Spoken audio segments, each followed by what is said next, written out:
ರಕ್ಷಾ ಬಂಧನ ಹೃದಯದ ಮಂಟು, ಗಂಡ ತಂಗಿಯ ಪ್ರೀತಿಯ ಪಂಟು, ರಾಖಿಯು ಏಕ ಬಲವಾದ ಸಂಕೇತ.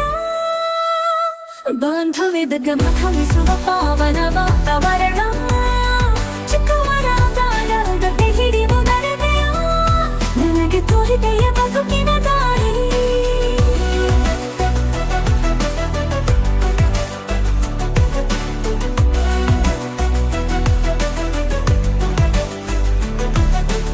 ಈ ರಾಖಿಯೊಳಗೆ ನೆನಪಿದೆ ಅಷ್ಟು, ನಿನ್ನ ಪ್ರೀತಿಯ ಬೆಸುಗೆ ಬರಹವಷ್ಟು.